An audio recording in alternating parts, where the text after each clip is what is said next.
Hello, and welcome to the Still To Be Determined podcast, the podcast that follows up on topics from the YouTube channel Undecided with Matt Farrell. I am not Matt Farrell. I am Sean Farrell. I'm his brother, and I'm a writer, and I'm the co-host / question maker for the podcast. With me is Matthew Farrell. Hello, everybody. Today, we're going to be talking about his most recent episode, which dropped on April 7th, 2020. Will EVs kill the grid? EV charging explained. And I have to start this off with a comment. There are way too many plugs. Yes, there are. I know that there are reasons why everybody creates their own. Yeah. But it really does reach a point where you're like, can't you guys settle down? Yes. Not everybody needs a proprietary plug. Not everybody needs to be Apple. Yeah, I was going to say Apple's a prime example here. It's like how the industry, everybody else is using some form of like micro USB in their phones, and here's Apple with their dock connector, and they went to the Lightning connector, and now everybody has pretty much centered on USB-C, but Apple's still using their Lightning connector for their phones, and it's one of those.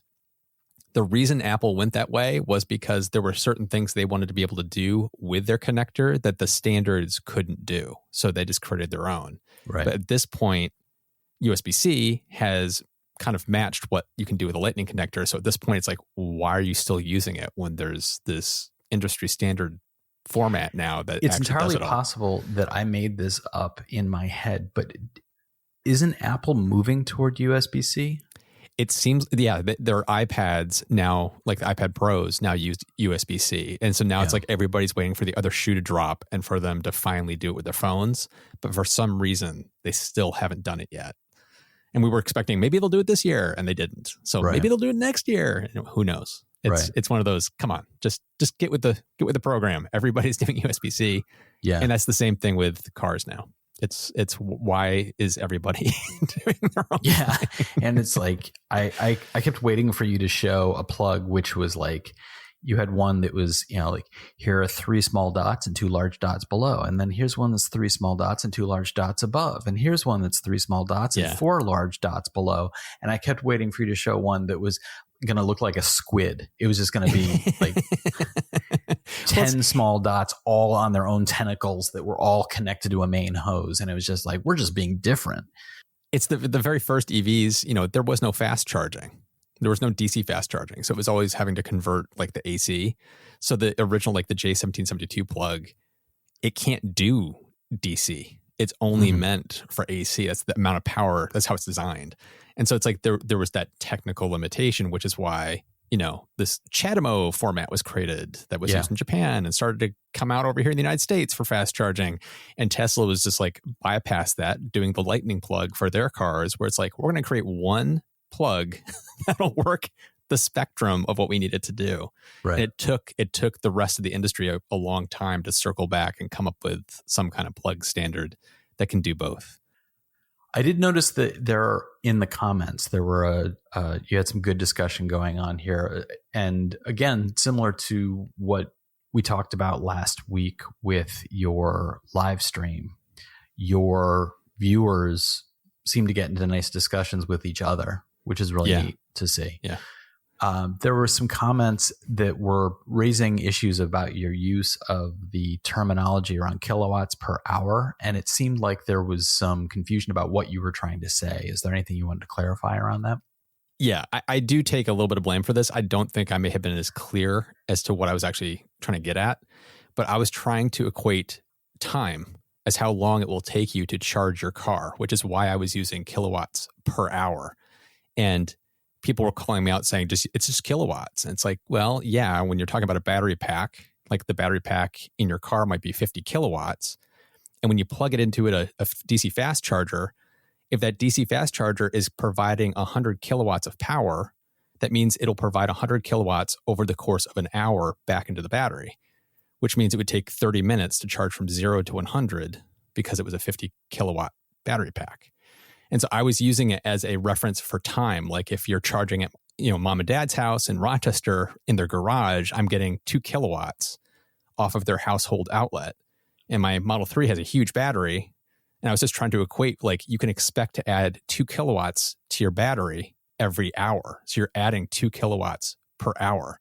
Right. And I think that got lost on a lot of people. And there's a lot of semantics involved, but kilowatts is the actual power. Yeah. And then, but when you add time, then it becomes kilowatts per hour.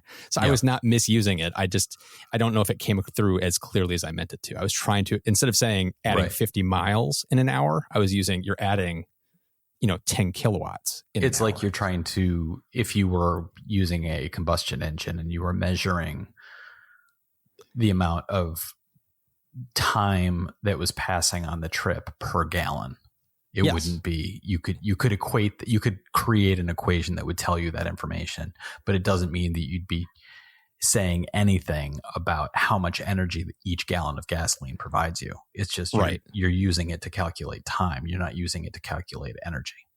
Yeah, I was actually trying to make it super clear, because if you say, I plug in a supercharger and I added 100 miles to my car in 20 minutes, it's like it's hard to understand what that means. What does that mean? Because you're not actually adding 100 miles. That 100 miles is it's a estimate by the onboard computer, where the more accurate way would be to say, I added 25 kilowatts to my battery. Right. You know what I mean? It's like, so that's why I was using the kilowatts. I'm adding 20 kilowatts per hour into my car. So it was a matter of time that I was adding deliberately. Right. But I think it confused some people in how I was doing that. So for the rest of this discussion, I had some thoughts that were sort of sci-fi jumping off points. Okay. I like where you're going with this. But it kind of wraps back around to the hard issue of the charging and the various options for charging. Right. And your video goes really deep into, there's the car manufacturer aspect, and then you switch it toward the end and go to the energy provider aspect, including development of solar and other means of the energy suppliers getting the electricity to the user for their car. My jumping off point for all of this is, with so many options, like the various charging stations where they end up having to have multiple connectors available, so that depending on what type of car you show up with, you can charge, or you even talk about adapters. So somebody would have to carry an adapter in their trunk and then switch things out. This strikes me as being, there are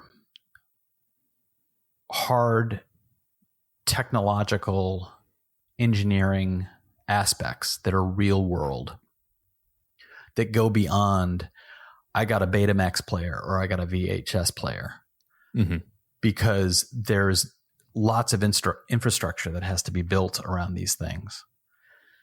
So is it really smart to let the market decide which of these charging features are the best options? Is it really something that policymakers should step away from and not do anything with, and just let Volkswagen roll out its energy plan and your local power plants and roll out its energy plan, because that's going to vary widely from region to region?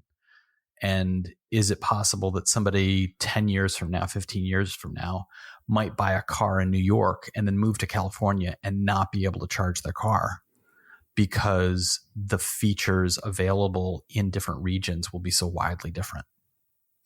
That is a really deep question you just asked, as we wade into the, oh my God, policy debate. That's tricky, Sean. I would say what I find interesting is there's the way the US is handling it is let the market decide. And the way the European Union is handling it is, no, you're going to use CCS2. So we're watching both paths play out, which is kind of fascinating. I am more in the side of the way the EU is handling it. I wish we would have policymakers in the States say, no, you're using CCS1. You have to do it across the board. That means Tesla has to use it. I'm actually in favor of doing something like that, because the last thing I want is like somebody to buy a car and not be able to drive it somewhere because they drive into Vermont and then suddenly there's no charger for them to use because the closest charger is a different standard. It would be like Mobil and Gulf Gasoline using different nozzles at their gas stations. It's complete insanity. It would be like even further than that. It would be like Mobil making a deal with Ford to create a nozzle that will always work the Ford, but won't work with a GM car. Yeah. And then GM consumers are left in some cases like, I just moved to a Ford only region. And what do? And the market deciding what sort of videotape player you have in your home, frustrating for consumers. Yes. But not debilitating to, people's lives beyond the initial purchase that a year or so later was like, oh, I picked the wrong horse. This feels like you're talking about companies putting millions of dollars into power stations to put in, effectively building gas stations that are centered around electric vehicles and putting millions of dollars into building these things with the potential of having to effectively refit them a couple of years from now if things change. And that seems to me like a bad choice for the power companies. Why would they want to build these things? Why would the power provider want to build something now, not knowing what style to use? And is that in fact possibly holding back the expansion of some of these power stations? Because companies are basically saying, look, we don't know what to put in, so we're going to wait.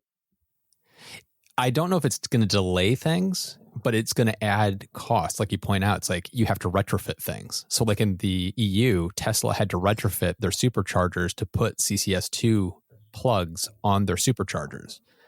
So it's one of those, their superchargers now have two cables. There's the original Tesla connector because older Teslas only have the older Tesla connector. If you pick a standard, it means that you're saving money in the long run because you're just spending millions, like I say, you're spending millions of dollars building this stuff out. You don't want to have to go back later and spend hundreds of thousands or millions of more dollars later to retrofit it. It's like it would be better for everybody if we picked it right now and move forward. And so that's kind of what the EU has done.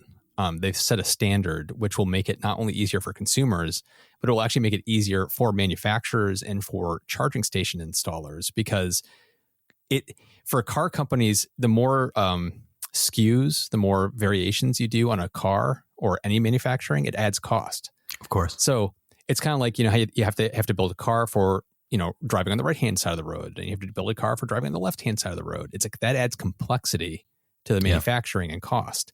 And now they also have to do, okay, for this region, we're using this plug standard. And for that region, we're using this plug standard. And so you're having to make sure you have that accounted for as well.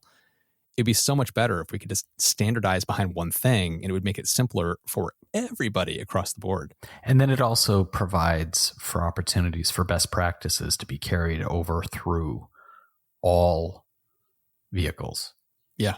So you don't end up with like the Betamax of cars, basically. Like if a car manufacturer is like, well, we were designing along this power supply sort of usage in our vehicle, so we can't do what that car does.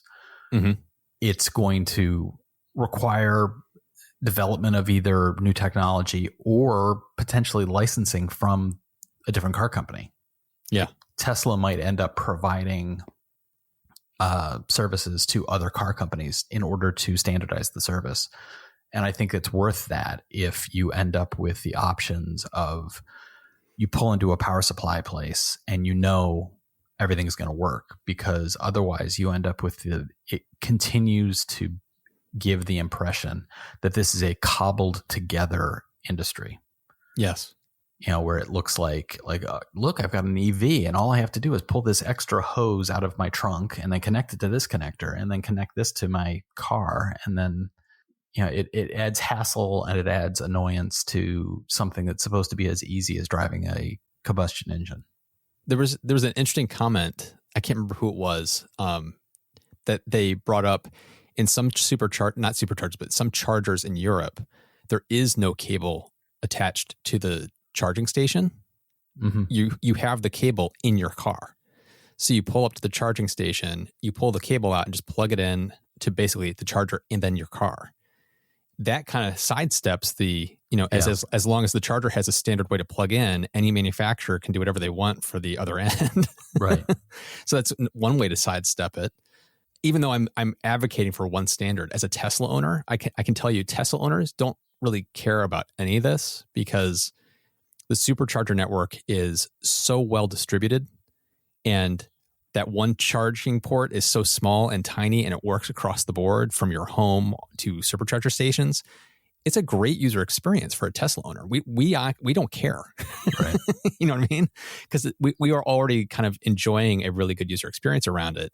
But it's as soon as you get out of the Tesla bubble that things become a little more of the Wild West. And that's where it's like right. really problematic.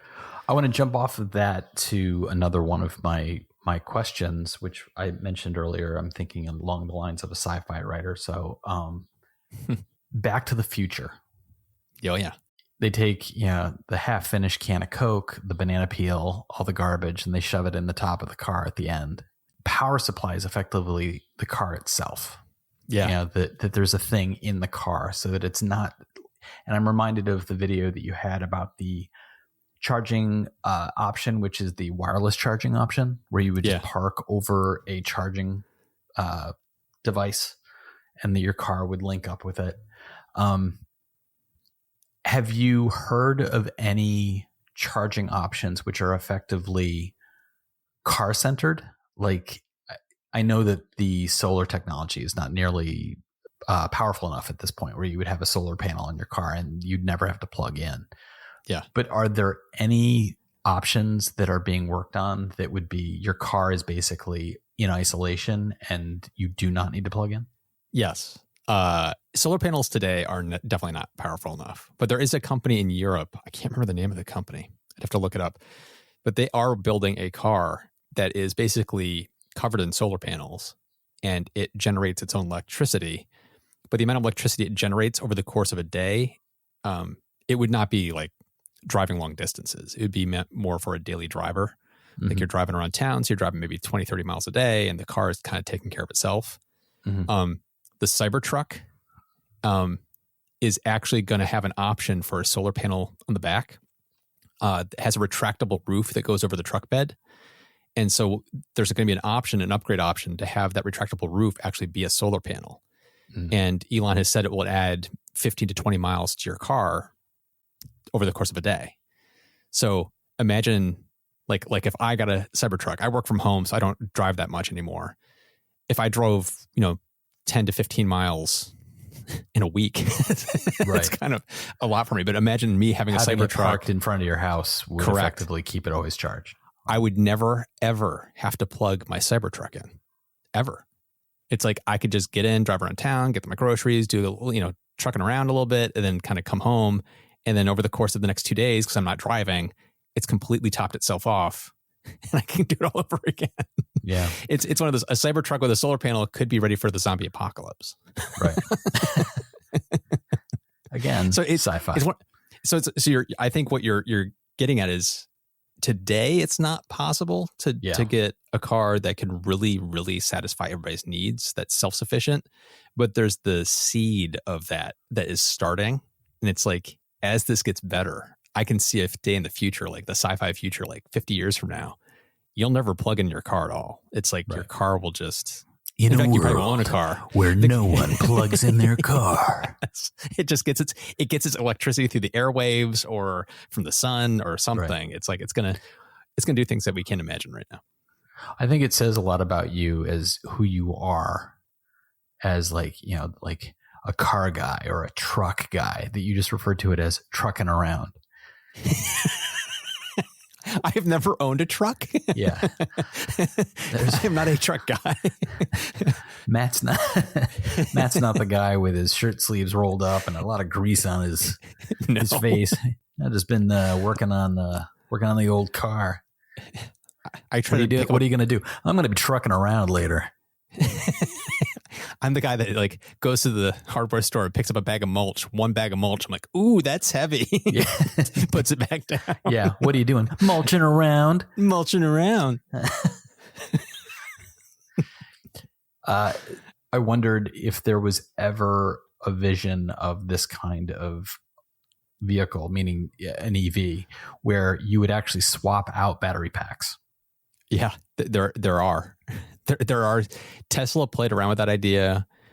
There are companies in China that are actually doing that kind of thing, where there's like, quote, charging stations where you drive your car in. And I watched a video about this recently where it was like a robotic system that basically came under the car, took the battery pack off, swapped it out, and put a new one in. Right. And it can do that in like less than 10 minutes. Right. So if you're going on a long trip, you pull into one of these places, swap your battery out, and you keep going. Why in my head do I have, you think like you pull in the car and then the robot pulls the battery pack out and swaps it out. And in my head, as you're saying that, you've probably seen the meme video of the automated robotic ice cream station. Yes. And the robot arm holds the cone and the ice cream comes out and it misses the cone entirely, and then the cone moves on, and then the syrup comes out and just sprays at the window, and then the cone moves on, and then sprinkles, like 5 pounds of sprinkles, just shower the cone, and then a cone full of sprinkles comes out the opening and gets thrown at the user. So as you describe, like, oh yeah, they're working on a technology where you drive your car in. I thought, oh, for the love of God, get out of the car. Yes. Picture a robot arm just like smashing through the window, grabbing the driver by the neck and throttling them. Just swapping out the battery. You're ready to go. You're welcome. Yeah. My one reaction when I saw that video was, this seems like a stupid idea, but for me, it feels like it's a solution to a problem that's not a long-term problem. Yeah, that makes sense. And also with like Tesla, where the entire base of the car is your battery pack. Yeah. That's not a realistic option. But I imagine if battery technology reached a point where the storage capacity of the battery was really, really high, but the battery itself was really, really small compared to what is currently available, but the charging rates maybe were really, really slow, that would become an option that would be more attractive. Where if you had something that was like the size of a briefcase, or maybe the size of a suitcase, where you opened up the trunk and actually pulled a thing out and just slotted a new one in. Yeah. Because it was going to be like, this is a week's worth of driving. Yes. You just slam it into place and then you go for a week. And then at the next place, you'd basically be paying for the electricity itself. And then the reuse of those batteries would be a cost that would be absorbed by the charging companies. Yep. I mean, also imagine that looking at that as the solution is also, imagine they're out of batteries. So you pull up to one, you come in. Yeah. I mean, it comes with it a whole host of things. Like the cars would have to be able to use a system where it would be able to check for available batteries at certain locations. So if you needed electricity, you'd have to say, oh, I have to drive 15 miles to the west because that's the nearest battery that's available. Exactly. Where today it's a whole host of other, yeah. Today you just have to find a charging station. It's like, and yeah, there may be a little bit of a line if it's a busy season or something like that, but it's a lot more, it feels a lot more reasonable than. Yeah, it's a lot more end user friendly. Yes. Swapping out battery packs. So I think what we've concluded on, I don't even know if that's a sentence. I think the conclusion we've reached is that we really need power connectors that are shaped like octopuses with as many tentacles as possible. Yes. Complexity is good. Complexity is the solution. Yes. So let us know what you think. You can reach out to us via Twitter at stilltbdfm, or directly to me at by Sean Farrell, to Matt at Matt Farrell, or at UndecidedMF. Be sure to watch Matthew's latest videos from Undecided with Matt Farrell on YouTube, and check out the podcast's home at stilltbd.fm. You can subscribe to us through iTunes, Spotify, and all the usual podcast providers. Please leave us a rating, a review, and share us with your friends. It really helps the podcast. The podcast helps the channel helps Matthew, and then Matthew helps me. Thanks so much for listening. We'll talk to you next time.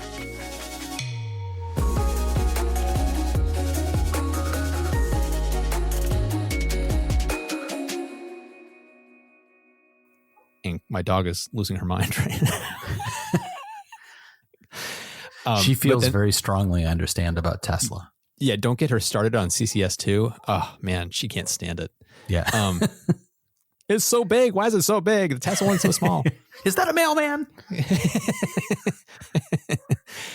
But hopefully you can't hear her. But the I forgot where I was going with this. I'm not editing any of this out, by the way. I don't think you should. My dog just threw me for a loop. Oh, here she goes again. Can you hear her? Yes, I can. Just push through it. Just go. Okay, so the CCS2 chargers, I guess I completely forgot where I was going with that. And now she's quiet. No, she's not.